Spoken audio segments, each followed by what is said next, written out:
ನಮಸ್ಕಾರ ಸ್ನೇಹಿತರೆ. ನೋಡಿ, ನಾವು ಈ ಒಂದು ವಿಡಿಯೋದಲ್ಲಿ ಶಿಕ್ಷಕರ ನೇಮಕಾತಿಗೆ ಸಂಬಂಧಪಟ್ಟ ಹಾಗೆ ಒಂದಷ್ಟು ಡಿಸ್ಕಸ್ ಮಾಡೋಣ. ಏನಂತಂದರೆ, ಈ ಒಂದು ಸಮಾಜ ವಿಜ್ಞಾನ ಆಗಿರ್ಬೋದು ಮತ್ತು ವಿಜ್ಞಾನ ಆಗಿರ್ಬೋದು, ಇಲ್ಲಿ ಕನ್ನಡ ಮಾಧ್ಯಮ ಮತ್ತು ಇಂಗ್ಲೀಷ್ ಮಾಧ್ಯಮ ಅಂತ ಇದೆ. ಇಲ್ಲಿ ಸಮಾಜ ವಿಜ್ಞಾನದಲ್ಲಿ ಮುಖ್ಯವಾಗಿ ಕನ್ನಡ ಮಾಧ್ಯಮಕ್ಕೆ ಅರ್ಜಿಯನ್ನು ಸಲ್ಲಿಸಬೇಕು ಅಥವಾ ಇಂಗ್ಲೀಷ್ ಮಾಧ್ಯಮಕ್ಕೆ ಯಾವುದಕ್ಕೆ ನಾವು ಅರ್ಜಿಯನ್ನು ಸಲ್ಲಿಸಬೇಕು ಅನ್ನತಕ್ಕಂಥ ಗೊಂದಲಗಳು ನಿಮಗಿರ್ಬೋದು. ಈ ಎರಡು ವಿಚಾರವನ್ನು ನಾನು ಈ ಒಂದು ವಿಡಿಯೋದಲ್ಲಿ ನಿಮಗೆ ಕ್ಲಾರಿಟಿ ಕೊಡ್ತೀನಿ. ಅಂದರೆ ಎಲ್ಲ ಒಂದು ಗೊಂದಲಗಳನ್ನು ಕೂಡ ಕ್ಲಿಯರ್ ಮಾಡಿಕೊಡ್ತೀನಿ. ಅದಕ್ಕೂ ಮುಂಚೆ ನೀವೇನಾದರೂ ನಮ್ಮ ಯೂಟ್ಯೂಬ್ ಚಾನಲನ್ನು ಸಬ್ಸ್ಕ್ರೈಬ್ ಮಾಡ್ಕೊಂಡಿಲ್ಲ ಅಂದರೆ ದಯವಿಟ್ಟು ಸಬ್ಸ್ಕ್ರೈಬ್ ಮಾಡಿಕೊಂಡು ವಿಡಿಯೋ ಪೂರ್ತಿ ನೋಡಿ. ಜೊತೆಗೆ ನೀವೇನಾದರೂ ನಮ್ಮ ಟೆಲಿಗ್ರಾಮ್ನ ಜಾಯ್ನ್ ಆಗಿಲ್ಲ ಅಂತಂದರೆ ಈ ಒಂದು ವಿಡಿಯೋದ ಡಿಸ್ಕ್ರಿಪ್ಷನ್ನಲ್ಲಿ ಮತ್ತು ಕಾಮೆಂಟ್ ಬಾಕ್ಸಲ್ಲಿ ಟೆಲಿಗ್ರಾಮ್ನ ಲಿಂಕ್ ಇರುತ್ತೆ. ಆ ಒಂದು ಲಿಂಕ್ನ ಬಳಸ್ಕೊಂಡು ನೀವು ನಮ್ಮ ಟೆಲಿಗ್ರಾಮ್ನ ಜಾಯ್ನ್ ಆಗ್ಬೋದು. ನೋಡಿ, ನಾವು ನೇರವಾಗಿ ವಿಷಯಕ್ಕೆ ಹೋಗೋಣ. ಸ್ನೇಹಿತರೆ, ತಾವಿಲ್ಲಿ ನೋಡ್ಬೋದು, ಇದು ಬೆಳಗಾವಿ ವಿಭಾಗದ ಒಂದು HSTR ನೋಟಿಫಿಕೇಷನ್ನು. ಇಲ್ಲಿ ಕನ್ನಡ ಭಾಷೆ, ಇಂಗ್ಲೀಷ್ ಭಾಷೆ ಆ ಹುದ್ದೆಗಳಿದ್ದಾವೆ. ಜೊತೆಗೆ ಇಲ್ಲಿ ಕಲಾ ಶಿಕ್ಷಕರು 90 ಹುದ್ದೆಗಳು, ಕಲಾ ಶಿಕ್ಷಕರು ಆಂಗ್ಲ ಮಾಧ್ಯಮ 134 ಹುದ್ದೆಗಳು, ಜೀವ ವಿಜ್ಞಾನ ಶಿಕ್ಷಕರು ಕನ್ನಡ ಮಾಧ್ಯಮಕ್ಕೆ 75 ಹುದ್ದೆಗಳು, ಹಾಗೆಯೇ ಜೀವ ವಿಜ್ಞಾನ ಶಿಕ್ಷಕರು ಆಂಗ್ಲ ಮಾಧ್ಯಮಕ್ಕೆ 91 ಹುದ್ದೆಗಳು. ಹಾಗೆಯೇ ಇಲ್ಲಿ ದೈಹಿಕ ಶಿಕ್ಷಣ ಶಿಕ್ಷಕರು ಗ್ರೇಡ್ 1 ಅವು ಕೂಡ ಇರತಕ್ಕಂಥದ್ದು ತಾವು ನೋಡ್ತಾ ಇದ್ದೀರಿ.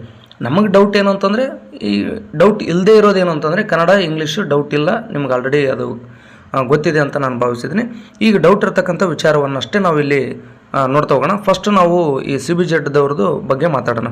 ನೋಡಿ, ಜೀವ ವಿಜ್ಞಾನ ಶಿಕ್ಷಕರು ಕನ್ನಡ ಮಾಧ್ಯಮ ಮತ್ತು ಇಂಗ್ಲೀಷ್ ಮಾಧ್ಯಮ ಅಂತ ಎರಡು ಇರತಕ್ಕಂಥದ್ದು. ಹಾಗಾದರೆ ನೀವು ಸಾಮಾನ್ಯವಾಗಿ ಡಿಗ್ರಿಯನ್ನು ಅಂದರೆ ನೀವೇನು BSc ಮಾಡಿರ್ತೀರಿ, ಅಂದರೆ CBZ ವಿಷಯಗಳನ್ನು ಕಲ್ತಿರ್ತೀರಿ. ಈ ಒಂದು ವಿಷಯಗಳನ್ನು ನೀವು ಇಂಗ್ಲೀಷ್ ಮೀಡಿಯಮ್ನಲ್ಲೇ ಓದಿರೋದ್ರಿಂದ ನಿಮಗೆ ಅನುಕೂಲ ಆಗುತ್ತೆ. ಅಂದರೆ ಕನ್ನಡ ಮಾಧ್ಯಮದಲ್ಲೂ ಕೂಡ ನೀವು ಎಕ್ಸಾಮನ್ನು ಬರಿಬೋದು ಮತ್ತು ಆಂಗ್ಲ ಮಾಧ್ಯಮದಲ್ಲೂ ಕೂಡ ನೀವು ಎಕ್ಸಾಮನ್ನು ಬರಿಬೋದು. ಇದು ಕ್ಲಿಯರ್. ಅಂದರೆ CBZ ನಿಮಗೆ ಬಹುಶಃ ಪ್ರಿಫರೆನ್ಸ್ ಕೊಡ್ಬೋದು. ಅವರು ಅಂದರೆ ಅಪ್ಲಿಕೇಶನ್ನ ಹಾಕ್ತಿರ್ತೀರಿ. ಹಾಕುವಂಥ ಸಂದರ್ಭದಲ್ಲಿ ನೀವು ಕನ್ನಡ ಮಾಧ್ಯಮ ಮತ್ತು ಇಂಗ್ಲೀಷ್ ಮಾಧ್ಯಮಕ್ಕೆ ಯಾವುದಕ್ಕೆ ಮೊದಲ ಆದ್ಯತೆಯನ್ನು ಕೊಡ್ತೀರಿ ಅನ್ನುವಂಥ ಒಂದು ಮಾಹಿತಿಯನ್ನು ತೊಗೋಬೋದು. ನೋಡೋಣ ಮುಂದೆ ಏನಾಗುತ್ತೆ ಅಂತೇಳಿ. ಬಟ್ ಇಲ್ಲಿ ಡೌಟ್ ಇರ್ತಕ್ಕಂಥ ವಿಚಾರ ಕಲಾ ಶಿಕ್ಷಕರದ್ದು. ಅಂದರೆ ಈಗ ಕನ್ನಡ ಮಾಧ್ಯಮ ಇದೆ ಅಂದರೆ ಉದಾಹರಣೆಗೆ ನೀವು ಡಿಗ್ರಿಯಲ್ಲಿ ಹಿಸ್ಟ್ರಿ, ಎಕನಾಮಿಕ್ಸು, ಸೋಷಿಯಾಲಜಿಯನ್ನು ಓದಿರ್ತೀರಿ. ಇಲ್ಲೇನಾಗುತ್ತೆ ಅಂತಂದರೆ ನೀವು ಆಪ್ಷನಲ್ ಇಂಗ್ಲೀಷ್ನೇ ಓದಿಲ್ಲ ಮತ್ತು ಇದು ಎಲ್ಲವನ್ನು ಡಿಗ್ರಿನ ನೀವು ಕನ್ನಡ ಮಾಧ್ಯಮದಲ್ಲಿ ಓದಿರ್ತೀರಿ. ಈಗ ನಾವು ಈ ಒಂದು ಆಂಗ್ಲ ಮಾಧ್ಯಮ ಅಂದರೆ 134 ಹುದ್ದೆಗಳಿದಾವಲ್ಲ, ಇಲ್ಲಿ ನೀವು ಅರ್ಜಿಯನ್ನು ಸಲ್ಲಿಸ್ಬೋದಾ ಅಂತಕ್ಕಂಥ ಪ್ರಶ್ನೆ ಎದುರಾಗುತ್ತೆ. ಒಂದು ವೇಳೆ ಅರ್ಜಿಯನ್ನು ಸಲ್ಲಿಸಿದರೆ ಮುಂದೆ ಏನಾಗ್ಬೋದು ಅಂತಕ್ಕಂಥ ವಿಚಾರಗಳು ಅಥವಾ ಪ್ರಶ್ನೆಗಳು ಕೂಡ ಇರತಕ್ಕಂಥದ್ದು. ಅಂದರೆ ಈಗ ಯಾರೆಲ್ಲ ಇಂಗ್ಲೀಷ್ ಮೀಡಿಯಮ್ ಮಾಡಿರ್ತಾರೆ ಡಿಗ್ರಿಯನ್ನು, ಅವ್ರಿಗೆ ತುಂಬ ಅನುಕೂಲ ಆಗುತ್ತೆ. ಜೊತೆಗೆ ಡಿಗ್ರಿಯಲ್ಲಿ ಆಪ್ಷನಲ್ ಇಂಗ್ಲೀಷ್ ಓದೋರಿಗೂ ಕೂಡ ಅನುಕೂಲ ಆಗುತ್ತೆ. ಆದರೆ ಇಲ್ಲಿ ಸಮಸ್ಯೆ ಅಂತೇನಲ್ಲ, ಯಾಕಂದರೆ ಅದು ಈಗ KPS ಸ್ಕೂಲ್ಗಳಾಗೋದ್ರಿಂದ ಅಲ್ಲೆಲ್ಲ ಇಂಗ್ಲೀಷ್ ಮೀಡಿಯಮ್ ಆಗುತ್ತೆ. ಮತ್ತು ಇತ್ತೀಚೆಗೆಲ್ಲ ಸರ್ಕಾರಿ ಶಾಲೆಗಳಲ್ಲಿ ಇಂಗ್ಲೀಷ್ ಮೀಡಿಯಮ್ ತಾವೆಲ್ಲ ನೋಡ್ತಾ ಇದ್ರಿ. ಆ ಕಾರಣಕ್ಕೋಸ್ಕರ ಆಂಗ್ಲ ಮಾಧ್ಯಮದ ಜ್ಞಾನವನ್ನು ಹೊಂದಿರಲಿ ಅನ್ನೋಕ್ಕೋಸ್ಕರ, ಅಂದರೆ ಇಂಗ್ಲೀಷ್ನ ನಾಲೆಜ್ ಇರಲಿ ಅನ್ನೋದಕ್ಕೋಸ್ಕರ ಈ ಒಂದು ಆಂಗ್ಲ ಮಾಧ್ಯಮದ ಹುದ್ದೆಗಳನ್ನು ತುಂಬಿಕೊಳ್ತಾ ಇದ್ದಾರೆ. ಅಂದರೆ ಈಗ ಹಿಸ್ಟ್ರಿ, ಎಕನಾಮಿಕ್ಸು, ಸೋಷಿಯಾಲಜಿ, ಜಿಯೋಗ್ರಫಿ ಹೀಗೆ ಓದ್ಕೊಂಡು ನಾವು ಕನ್ನಡ ಮಾಧ್ಯಮದಲ್ಲಿ ಶಿಕ್ಷಕರಾಗ್ತೀವಿ. ಆದರೆ ಸ್ವಲ್ಪ ಇಂಗ್ಲೀಷ್ ಮೀಡಿಯಮ್ನಲ್ಲಿ ಪಾಠ ಹೇಳ್ಬೇಕಂದ್ರೆ ಕಷ್ಟ ಆಗುತ್ತೆ. ಅದಕ್ಕೋಸ್ಕರ ಈಗ ಏನಾಗಿದೆ ಅಂತಂದರೆ ನೋಟಿಫಿಕೇಷನ್ನಲ್ಲಿನೇ ಕೊಟ್ಬಿಟ್ರೆ ಆ ಮಾಧ್ಯಮದಲ್ಲಿ ಪಾಠ ಮಾಡೋರು ಅಲ್ಲಿ ಸಿಗ್ತಾರೆ ಅನ್ನುವಂಥ ಒಂದು ಸದುದ್ದೇಶದಿಂದ ಸರ್ಕಾರ ತೀರ್ಮಾನ ಮಾಡಿರ್ತಕ್ಕಂಥದ್ದು ಒಳ್ಳೆಯದು. ಈಗ ನೀವು ನೋಡಿ, ವಿದ್ಯಾರ್ಥಿಗೆ ಹೋಗೋಣ.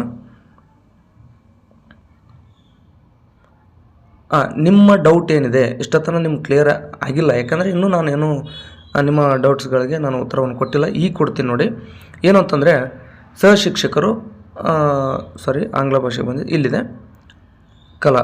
ನೋಡಿ, ಸಹಶಿಕ್ಷಕರು ಕನ್ನಡ ಮಾಧ್ಯಮ ಮತ್ತು ಆಂಗ್ಲ ಮಾಧ್ಯಮ ಅಂತೇಳಿ ಇರ್ತಕ್ಕಂಥದ್ದು. ಅಂದರೆ ಇಲ್ಲಿ ಸಮಾಜ ವಿಜ್ಞಾನ ಶಿಕ್ಷಕರಾಗ್ತೀರಿ.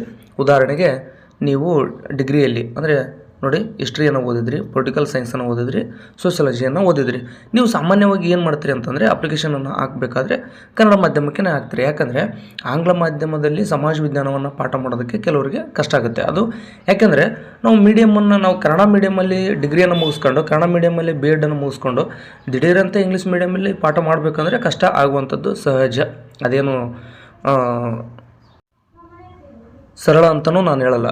ಹಾಗೆಯೇ ಯಾರೆಲ್ಲ ಹಿಸ್ಟ್ರಿ, ಇಂಗ್ಲೀಷು, ಸೋಷಿಯಾಲಜಿ ಓದಿರ್ತೀರಿ ಅಥವಾ ಪೊಲಿಟಿಕಲ್ ಸೈನ್ಸ್ ಓದಿರ್ತೀರಿ, ಇಲ್ಲಿ ಇಂಗ್ಲೀಷ್ ಬಂತಂದರೆ ನೀವು ಆಪ್ಷನಲ್ ಆಗಿ ಇಂಗ್ಲೀಷನ್ನು ಓದಿರೋದ್ರಿಂದ ಸ್ವಲ್ಪ ಪ್ರಮಾಣದಲ್ಲಿ ನಿಮಗೆ ಅನುಕೂಲ ಆಗುತ್ತೆ. ಸೊ ಈಗೇನಂತಂದರೆ ಎರಡು ಸಂಬಂಧಪಟ್ಟಂತೆ ನಾನು ಕ್ಲಿಯರ್ ಮಾಡ್ತೀನಿ ನೋಡಿ. ಈಗ ನೀವು ಡಿಗ್ರಿಯಲ್ಲಿ ಯಾವುದೇ ವಿಷಯವನ್ನಾದರೂ ಓದ್ರಿ, ಒಟ್ಟಾರೆ ಈಗ ನೋಡಿ ನಾನು ಎಕ್ಸಾಂಪಲ್ ಆಗಿ ಹಿಸ್ಟ್ರಿ, ಪೊಲಿಟಿಕಲ್ ಸೈನ್ಸು ಮತ್ತು ಸೋಷಿಯಾಲಜಿ ವಿಷಯಗಳನ್ನು ತೊಗೊಂಡಿದ್ದೀನಿ. ಈಗ ಈ 3 ವಿಷಯಗಳನ್ನು ನಾವು ಡಿಗ್ರಿಯಲ್ಲಿ ಓದ್ಕೊಂಡು ಈಗ ಅಪ್ಲಿಕೇಶನ್ ಹಾಕಬೇಕಾಗಿದೆ. ನೀವು ಕೇವಲ ಕನ್ನಡ ಮಾಧ್ಯಮಕ್ಕೆ ಅಷ್ಟೇ ಅಲ್ಲ, ನೀವು ಇಂಗ್ಲೀಷ್ ಮಾಧ್ಯಮಕ್ಕೂ ಕೂಡ ಅಂದರೆ ಆಂಗ್ಲ ಮಾಧ್ಯಮಕ್ಕೂ ಕೂಡ ನೀವೇನು ಮಾಡ್ಬೋದು ಅಂದರೆ ಅಪ್ಲಿಕೇಶನನ್ನು ಹಾಕಬಹುದು. ಅಂದರೆ ನಿಮ್ಗನ್ಸುತ್ತೆ ನಾ ಡಿಗ್ರಿಯನ್ನು ಇಂಗ್ಲೀಷ್ ಮೀಡಿಯಮ್ನಲ್ಲೂ ಓದಿಲ್ಲ ಮತ್ತು ಡಿಗ್ರಿಯಲ್ಲಿ ಆಪ್ಷನಲ್ ಇಂಗ್ಲೀಷನ್ನು ಓದಿಲ್ಲ, ಅದು ಹೆಂಗೆ ನಮ್ಗೆ ಹಾಕಕ್ಕೆ ಬರುತ್ತೆ ಅನ್ನುವಂಥ ಡೌಟ್ ನಿಮಗಿರ್ಬೋದು. ನೋಡಿ, ಇದೇ ನೋಟಿಫಿಕೇಷನಲ್ಲೇ ಕ್ಲಿಯರ್ ಮಾಡಿದರೆ ಮೊದಲನೇ ಎ ಪಾಯಿಂಟನ್ನು ಓದ್ತೀನಿ ನೋಡಿ. ಕಲಾ ವಿಷಯದಲ್ಲಿನ ಪದವಿಯಲ್ಲಿ ಕೆಳಗಿನ ಅದನ್ನು ಹೋಗಿಸ್ತೀನಿ ಒಂದು ನಿಮಿಷ. 2 ವಿಷಯಗಳನ್ನು ಐಚ್ಛಿಕ ವಿಷಯಗಳನ್ನಾಗಿ ಅಭ್ಯಾಸ ಮಾಡಿರ್ತಕ್ಕಂಥದ್ದು ಅಂದರೆ ಹಿಸ್ಟ್ರಿ, ಎಕನಾಮಿಕ್ಸು, ಪೊಲಿಟಿಕಲ್ ಸೈನ್ಸು ಮತ್ತು ಜಿಯೋಗ್ರಫಿ, ಸೋಷಿಯಾಲಜಿ. ಈ 5 ವಿಷಯಗಳಲ್ಲಿ ಯಾವುದಾದ್ರೂ 2 ವಿಷಯಗಳನ್ನು ನೀವು ಡಿಗ್ರಿಯಲ್ಲಿ ಓದಿರಬೇಕು. ಅದು ನೀವು ಕನ್ನಡ ಮಾಧ್ಯಮಕ್ಕಾದರೂ ಅರ್ಜಿ ಸಲ್ಲಿಸ್ರಿ ಅಥವಾ ಆಂಗ್ಲ ಮಾಧ್ಯಮಕ್ಕಾದರೂ ಅರ್ಜಿಯನ್ನು ಸಲ್ಲಿಸ್ರಿ. ಜೊತೆಗೆ ಭಾರತ ದೇಶದ ಕಾನೂನಿನಂತೆ ಸ್ಥಾಪಿಸಲ್ಪಟ್ಟ ಇರಲಿ ಬಿಡ, ಅದೇನೋ ಅಷ್ಟು ಓದೋದು ಬೇಡ, B.Ed ಆಗಿರಬೇಕು. ಅಂದರೆ ಈ 5 ವಿಷಯಗಳಲ್ಲಿ ಯಾವುದಾದ್ರೂ 2 ವಿಷಯಗಳನ್ನು ಓದ್ಕೊಂಡಿರಬೇಕು, ಜೊತೆಗೆ B.Ed ಕೂಡ ಕಡ್ಡಾಯವಾಗಿ ಆಗಿರಬೇಕು. ಒಂದು ವೇಳೆ ನಿಮ್ಮದೇನಾದರೂ ಮೇಲಿನ ವಿದ್ಯಾರ್ಹತೆಯಲ್ಲಿ ಸ್ವಲ್ಪ ವ್ಯತ್ಯಾಸಗಳಿದ್ದಲ್ಲಿ ಇಲ್ಲಿ ನೋಡ್ಕೊಡ್ರಿ. ಏನಂಥದ್ದು ಮತ್ತೊಂದಿದೆ ನೋಡಿ. ಯಾವ ಮಾಧ್ಯಮದಲ್ಲಿ ಪಾಠ ಬೋಧನೆ ಮಾಡುವರೋ ಆ ಭಾಷೆಯನ್ನು ಪದವಿ ಹಂತದಲ್ಲಿ ಅಭ್ಯಸಿಸಿರ್ತಕ್ಕದ್ದು. ಅಂದರೆ ಈಗ ನೋಡಿ, ನೀವು ಯಾವ ಮಾಧ್ಯಮದಲ್ಲಿ, ಈಗ ನಾ ಹೇಳಿದೆ ಹಿಸ್ಟ್ರಿ, ಪೊಲಿಟಿಕಲ್ ಸೈನ್ಸು ಹಾಗೆ ಸೋಷಿಯಾಲಜಿಯನ್ನು ಓದಿವಿ. ನಾವು ಯಾವ ಮಾಧ್ಯಮದಲ್ಲಿ ಓದಿದ್ದೀವಿ? ಕನ್ನಡ ಮಾಧ್ಯಮದಲ್ಲಿ ಓದಿದ್ದೀವಿ. ಸೊ ಒಂದೇ ನಿಮಿಷ ನೋಡಿ, ಉದಾಹರಣೆ ತೊಗೊಂಡಿದ್ದೆ ನಾನು. HPS ಅಂದರೆ ಹಿಸ್ಟ್ರಿ, ಪೊಲಿಟಿಕಲ್ ಸೈನ್ಸು ಮತ್ತು ಸೋಷಿಯಾಲಜಿಯನ್ನು ನಾನು 3 ತೊಗೊಂಡಿದ್ದೀನಿ. ಇಲ್ಲಿ ಇಂಗ್ಲೀಷ್ ಇಲ್ಲ, ನಾ ಆಪ್ಷನಲ್ ಆಗಿ, ಅಥವಾ ಮೀಡಿಯಮ್ ಕೂಡ ಇಂಗ್ಲೀಷ್ ಇಲ್ಲ, ಎಲ್ಲವನ್ನೂ ನಾನು ಕನ್ನಡ ಮಾಧ್ಯಮದಲ್ಲೇ ಈ 3 ವಿಷಯಗಳನ್ನು ಓದಿದ್ದೀನಿ. ಇಂಥ ಸಂದರ್ಭದಲ್ಲಿ ನೋಡಿ ಅವ್ರೇನು ಇಲ್ಲಿ ಏನು ಒಂದು ನಿಯಮವನ್ನು ಮಾಡಿದ್ದಾರೆ ಅಂದರೆ ಯಾವ ಮಾಧ್ಯಮದಲ್ಲಿ ಪಾಠ ಬೋಧನೆ ಮಾಡುವರೋ ಆ ಭಾಷೆಯನ್ನು ಪದವಿ ಹಂತದಲ್ಲಿ ಅಭ್ಯಸಿರ್ತಕ್ಕದ್ದು. ಅಂದರೆ ನಾನು ಈ ಅಭ್ಯಾಸ ಮಾಡಿರ್ತಕ್ಕಂಥದ್ದೇನು ಕನ್ನಡ ಮಾಧ್ಯಮದಲ್ಲಿ ಅಭ್ಯಾಸ ಮಾಡಿದ್ದೀನಿ ಹೊರತು ಇಂಗ್ಲೀಷ್ ಮೀಡಿಯಮ್ನಲ್ಲಿ ನಾನು ಇದನ್ನು ಓದಿಲ್ಲ. ಹಾಗಾದರೆ ನಾನು ಎಲಿಜಿಬಲ್ ಇಲ್ವಾ ಅಂತಂದರೆ ಎಲಿಜಿಬಲ್ ಅದೀವಿ. ಹೆಂಗಂತಂದರೆ ನೋಡಿ, ಇಲ್ಲಿ B ಅನ್ನೋಂಥ ಆ ಆಪ್ಷನ್ ಕೂಡ ಇದೆ. ಅಂದರೆ ಯಾವ ಅಭ್ಯರ್ಥಿಯು ಸದರಿ ಭಾಷೆಯನ್ನು ಪದವಿ ಹಂತದಲ್ಲಿ ವ್ಯಾಸಂಗ ಮಾಡಿರುವುದಿಲ್ಲವೋ ಅಂತಹ ಅಭ್ಯರ್ಥಿಯು SLCಯಲ್ಲಿ ಆ ಭಾಷೆಯನ್ನು ಪ್ರಥಮ ಅಥವಾ ದ್ವಿತೀಯ ಭಾಷೆಯನ್ನಾಗಿ ಪೂರೈಸಿರ್ತಕ್ಕದ್ದು. ನಿಮಗೀಗ ಅರ್ಥ ಆಗಿದೆ ಅಂತ ನಾನು ಅಂದ್ಕೊಂಡಿದ್ದೀನಿ. ಅಂದರೆ ಈಗ ಇಂಗ್ಲೀಷ್ ಮೀಡಿಯಮ್ದವ್ರು ನಾನು ಹೇಳಲ್ಲ, ಯಾಕಂದರೆ ಇಂಗ್ಲೀಷ್ ಮೀಡಿಯಮ್ದವ್ರಿಗೆ ಅವ್ರಿಗೆ ಕ್ಲಿಯರ್ ಇದೆ.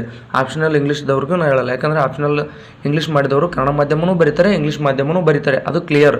ನೋಡಿ, ಈಗ ಕನ್ನಡ ಮಾಧ್ಯಮದಲ್ಲಿ ಆಪ್ಷನಲ್ ಇಂಗ್ಲೀಷ್ ಒಂದೇ ಕೇವಲ ನೀವು ಇಂಥ ಸಬ್ಜೆಕ್ಟ್ಗಳನ್ನು ಈ 5 ವಿಷಯಗಳಲ್ಲಿ ಯಾವುದಾದ್ರೂ 2 ಸಬ್ಜೆಕ್ಟ್ಗಳನ್ನು ಕನ್ನಡ ಮಾಧ್ಯಮದಲ್ಲಿ ಓದ್ಕೊಂಡಿರ್ತೀರಿ, ಅರ್ಜಿಯನ್ನು ಸಲ್ಲಿಸ್ಬೋದು. ಅಂದರೆ ನೀವು ಅರ್ಜಿಯನ್ನು ಸಲ್ಲಿಸ್ಬೋದು, 100% ಸಲ್ಲಿಸ್ಬೋದು. ಆದರೆ ಈಗ ನೀವು ಕನ್ನಡ ಮಾಧ್ಯಮಕ್ಕೆ ಅರ್ಜಿಯನ್ನು ಸಲ್ಲಿಸ್ತೀರಿ, ಇದಂತೂ ಕನ್ಫರ್ಮ್, ನಿಮ್ಗೆ ಗೊತ್ತಿದೆ.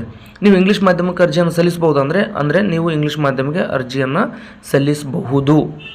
ಮತ್ತು ಸಲ್ಲಿಸೋಕ್ಕೆ ಬರೋಲ್ಲ, ಕೇವಲ ನನಗೆ ಹುದ್ದೆಗಳು ಕಡಿಮೆ ಇದ್ದಾವೆ ಅಂತೇಳಿ ಅನ್ಕೊಳಕ್ಕೆ ಹೋಗ್ಬಿಡಿ. ನೀವು ಆಂಗ್ಲ ಮಾಧ್ಯಮಕ್ಕೂ ಕೂಡ ಅರ್ಜಿಯನ್ನು ಸಲ್ಲಿಸ್ರಿ. ಯಾರೆಲ್ಲ ಈ ರೀತಿಯಾಗಿ ಅಂದರೆ history, political science, sociology, geography, ಎಕನಾಮಿಕ್ಸ್ಗಳನ್ನು, ಈ ಎಕನಾಮಿಕ್ಸ್ 5 ವಿಷಯಗಳಲ್ಲಿ 2 ವಿಷಯಗಳನ್ನು ನೀವು ಡಿಗ್ರಿಯಲ್ಲಿ ಓದ್ಕೊಂಡಿರ್ತೀರಿ, ಅದು ಕನ್ನಡದಲ್ಲಿ ಓದ್ಕೊಂಡಿರ್ತೀರಿ ಅಂತ ಅಂದ್ಕೊಡ್ರಿ. ಓದ್ಕೊಂಡಂಥ ಸಂದರ್ಭದಲ್ಲಿ ನೀವು ಆಂಗ್ಲ ಮಾಧ್ಯಮದ ಸಮಾಜ ವಿಜ್ಞಾನ ಹುದ್ದೆಗಳಿಗೆ ಅರ್ಜಿ ಸಲ್ಲಿಸಬೇಕೋ ಬೇಡವೋ ಅಂತಕ್ಕಂಥ ಗೊಂದಲ ಬೇಡ, ಅರ್ಜಿಯನ್ನು ಸಲ್ಲಿಸ್ರಿ. ಯಾಕಂದರೆ ಅವರು B ಅನ್ನುವಂಥ ಆಪ್ಷನ್ ಕೊಟ್ಟಿದ್ದಾರೆ ನೋಡಿ. ಯಾವ ಅಭ್ಯರ್ಥಿಯು ಸದರಿ ಭಾಷೆಯನ್ನು ಪದವಿ ಹಂತದಲ್ಲಿ ವ್ಯಾಸಂಗ ಮಾಡಿರುವುದಿಲ್ಲವೋ ಅಂತಹ ಅಭ್ಯರ್ಥಿಯು SLCಯಲ್ಲಿ ಅದನ್ನು ಪ್ರಥಮ ಅಥವಾ ದ್ವಿತೀಯ ಭಾಷೆಗೆ ಓದಿರಬೇಕು. ನೋಡಿ, ಉದಾಹರಣೆಗೆ ನನ್ನ SLCಯಲ್ಲಿ ನಾನು ಕನ್ನಡ ಭಾಷೆಯನ್ನು ಪ್ರಥಮ ಭಾಷೆ ಓದಿದ್ದೀನಿ, ಇಂಗ್ಲೀಷ್ ಭಾಷೆಯನ್ನು ನಾನು ದ್ವಿತೀಯ ಭಾಷೆಯನ್ನಾಗಿ ಓದಿದ್ದೀನಿ. ಅಂದರೆ ನಾನು ಈಗ ಆಲ್ರೆಡಿ ಕನ್ನಡ ಮಾಧ್ಯಮ ಸಮಾಜ ವಿಜ್ಞಾನ ಶಿಕ್ಷಕನಾಗೋದಕ್ಕೆ ಅರ್ಹನಿದ್ದೀನಿ. ಯಾಕಂದರೆ ನನ್ನ ಡಿಗ್ರಿ ವಿಷಯಗಳು ಈ 5ರಲ್ಲಿ 2 ಇದ್ದಾವೆ. ಜೊತೆಗೆ SLCಯಲ್ಲಿ ನಾನು ಪ್ರಥಮ ಭಾಷೆಯನ್ನಾಗಿ ಕನ್ನಡ ಓದಿದ್ದೀನಿ, ಅಥವಾ ಈ ಒಂದು ವಿಷಯಗಳನ್ನು ನಾನು ಕನ್ನಡ ಮಾಧ್ಯಮದಲ್ಲಿ ಓದಿದ್ದೀನಿ. ಆ ಕಾರಣಕ್ಕೋಸ್ಕರ ನಾನು ಕನ್ನಡ ಸಮಾಜ ವಿಜ್ಞಾನಕ್ಕೆ ಎಲಿಜಿಬಲ್. ಇಂಗ್ಲೀಷ್ಗೆ ನಾನು ಹೆಂಗೆ ಎಲಿಜಿಬಲ್ ಅಂತಂತಂದರೆ ನಾನು SLCಯಲ್ಲಿ ದ್ವಿತೀಯ ಭಾಷೆಯನ್ನಾಗಿ ನಾನು ಇಂಗ್ಲೀಷನ್ನು ಕಲ್ತಿದ್ದೀನಿ. ಹಾಗಾಗಿ ನಾನು English medium social science teacher ಆಗೋದಕ್ಕೆ ನಾನು ಕೂಡ ಎಲಿಜಿಬಲ್ ಇದ್ದೀನಿ ಅಂತ ಅರ್ಥ. ಅಂದರೆ ಬಹುತೇಕ ಎಲ್ಲರೂ ಕೂಡ SLCಯಲ್ಲಿ ಇಂಗ್ಲೀಷ್ ಲ್ಯಾಂಗ್ವೇಜ್ನ ನೀವು ಸೆಕೆಂಡ್ ಲ್ಯಾಂಗ್ವೇಜ್ ಆಗಿ ಓದಿರ್ತೀರಿ. ಆ ಕಾರಣಕ್ಕೋಸ್ಕರ ನೀವು ಕನ್ನಡಕ್ಕೂ ಅಪ್ಲಿಕೇಶನನ್ನು ಹಾಕ್ಬೋದು, ಮತ್ತು ಕನ್ನಡಕ್ಕೂ ಅಂದರೆ ಕನ್ನಡ ಲ್ಯಾಂಗ್ವೇಜ್ ಅಲ್ಲ, ಈ ಕನ್ನಡ ಮೀಡಿಯಮ್ ಸೋಷಿಯಲ್ ಸೈನ್ಸು ಮತ್ತು ಇಂಗ್ಲೀಷ್ ಮೀಡಿಯಮ್ ಸೋಷಿಯಲ್ ಸೈನ್ಸು ಈ 2 ಹುದ್ದೆಗಳಿಗೂ ಕೂಡ ನೀವು ಅರ್ಜಿಯನ್ನು ಸಲ್ಲಿಸ್ಬೋದು. ಆದರೆ ಇನ್ನೊಂದು ಮುಖ್ಯವಾದಂಥ ವಿಚಾರ, ನೀವು ಕನ್ನಡ ಮಾಧ್ಯಮದ ಸಮಾಜ ವಿಜ್ಞಾನ ಶಿಕ್ಷಕರಾಗಿ ಸೆಲೆಕ್ಟ್ ಆದರೆ ಅಂತಂದರೆ ನೀವು ಶಾಲೆಗೆ ಹೋಗಿ ಕನ್ನಡ ಮಾಧ್ಯಮದಲ್ಲಿ ಸಮಾಜ ವಿಜ್ಞಾನವನ್ನು ಹೇಳ್ಬೇಕು. ಒಂದು ವೇಳೆ ಈ ಒಂದು ಆಧಾರದ ಮೇಲೆ ಅಂದರೆ SLCಯಲ್ಲಿ ನೀವು ಸೆಕೆಂಡ್ ಲ್ಯಾಂಗ್ವೇಜ್ ಆಗಿ ಇಂಗ್ಲೀಷನ್ನು ಓದ್ಕೊಂಡು ನೀವು ಇಂಗ್ಲೀಷ್ ಮೀಡಿಯಮ್ ಹಾಕಿದ್ರಿ ಅಪ್ಲಿಕೇಶನ್ ಅಂತಂದರೆ ಇವೆಲ್ಲವನ್ನು ನೀವು ಕನ್ನಡ ಮೀಡಿಯಮಲ್ಲಿ ಓದ್ಕೊಂಡಿರ್ತೀರಿ. ನೀವೇನಾಗುತ್ತೆ ಅಂದರೆ ಸೆಲೆಕ್ಟ್ ಆದಮೇಲೆ ಅದು ಇಂಗ್ಲೀಷ್ ಮೀಡಿಯಮ್ ಸ್ಕೂಲ್ಗೆ ನೀವೇನಾದರೂ ಸಮಾಜ ವಿಜ್ಞಾನ ಶಿಕ್ಷಕರಾಗಿ ಹೋದ್ರಿ ಅಂತಂದರೆ ಅಲ್ಲಿ ಸಮಾಜ ವಿಜ್ಞಾನವನ್ನು ನೀವು ಇಂಗ್ಲೀಷ್ ಮೀಡಿಯಮ್ನಲ್ಲಿ ಹೇಳ್ಬೇಕಾಗುತ್ತೆ. ಅಂದರೆ ನೀವು ವಿದ್ಯಾರ್ಹತೆ ಆಧಾರದ ಮೇಲೆ ಎಲಿಜಿಬಲ್ ಅದಿರಿ, ಆದರೆ ಸೆಲೆಕ್ಟ್ ಆದಮೇಲೆ ಒಂದು ವೇಳೆ ಕನ್ನಡ ಮಾಧ್ಯಮಕ್ಕೆ ಸೆಲೆಕ್ಟ್ ಆದರೆ ಕನ್ನಡ ಮಾಧ್ಯಮದಲ್ಲಿ ಪಾಠ ಮಾಡಬೇಕು. ಇಂಗ್ಲೀಷ್ ಮೀಡಿಯಮ್ನಲ್ಲಿ ನೀವು ಸೆಲೆಕ್ಟ್ ಆದರೆ ಇಂಗ್ಲೀಷ್ ಮೀಡಿಯಮ್ನಲ್ಲೇ ನೀವು ಪಾಠವನ್ನು ಮಾಡಬೇಕಾಗುತ್ತೆ. ನೋಡಿ ಏನಾಗಿದೆ ಅಂತಂದರೆ ಕೆಲವು ಕಡೆ ನಾನು ಪದೇ ಪದೇ ರಿಪೀಟ್ ಜಾಸ್ತಿ ಮಾಡಿದ್ದೀನಿ. ಕಾರಣ ಏನಂತಂದರೆ ಯಾವ ಗೊಂದಲಗಳು ಕೂಡ ನಿಮಗೆ ಉಳಿಬಾರದು ಅನ್ನೋ ಕಾರಣಕ್ಕೋಸ್ಕರ ನಾನು ಪದೇ ಪದೇ ಹೇಳಿರ್ತಕ್ಕಂಥ ವಿಚಾರವನ್ನೇ ಪದೇ ಪದೇ ಹೇಳಿದ್ದೀನಿ. ಸೊ ಕೆಲವರಿಗೆ ಅದು ಬೇಗನೆ ಅರ್ಥ ಆಗಿರುತ್ತೆ, ಅವ್ರಿಗೇನಪ್ಪ ಇವರು ಪದೇ ಪದೇ ಅದನ್ನೇ ಹೇಳ್ತಾರೆ ಅಂತ ಅನಿಸ್ಬೋದು. ಇನ್ನು ಕೆಲವರಿಗೆ ಅದು ಅರ್ಥ ಆಗಲಿಕ್ಕಿಲ್ಲ ಮತ್ತು ಅವರು ಕಾಮೆಂಟ್ ಮಾಡ್ಕೊತ ಕೊಡ್ತಾರೆ. ಸೊ ಆ ಕಾರಣಕ್ಕೋಸ್ಕರ ಈ ರೀತಿ ಡೌಟ್ಸ್ಗಳು ಉಳಿಬಾರ್ದು ಅನ್ನೋದಕ್ಕೋಸ್ಕರ ನಾನು ಪದೇ ಪದೇ ಹೇಳಿದ್ದೀನಿ. ಸೊ ಸ್ನೇಹಿತರೆ, ನಿಮಗೆ ಅರ್ಥ ಆಗಿದೆ ಅಂತ ನಾನು ಭಾವಿಸಿದ್ದೀನಿ. ಈ ಒಂದು ವಿಡಿಯೋ ನಿಮಗೆ ಹೆಲ್ಪ್ ಆಗಿದ್ದರೆ ದಯವಿಟ್ಟು ಸಬ್ಸ್ಕ್ರೈಬ್ ಮಾಡಿಕೊಂಡು ನಿಮಗೆ ಏನಾದರೂ ಇನ್ನೂ ಡೌಟ್ಗಳು ಉಳ್ಕೊಂಡ್ರೆ ಕಾಮೆಂಟ್ ಮಾಡಿರಿ, ನಾನು ನಿಮಗೆ ಉತ್ತರಿಸುವಂಥ ಪ್ರಯತ್ನವನ್ನು ಮಾಡ್ತೀನಿ. ನೋಡಿ, ಕೊನೆಯದಾಗಿ ಹೇಳ್ತೀನಿ, ನೀವು ಕನ್ನಡ ಮಾಧ್ಯಮದಲ್ಲಿ ಆಪ್ಷನ್ ಇಂಗ್ಲೀಷನ್ನು ಓದಿಲ್ಲ, ಬರೀ ನೀವು ಕನ್ನಡ ಮಾಧ್ಯಮದಲ್ಲಿ ಈ 5 ವಿಷಯಗಳನ್ನು ಓದ್ಕೊಂಡಿದ್ದೀರಿ.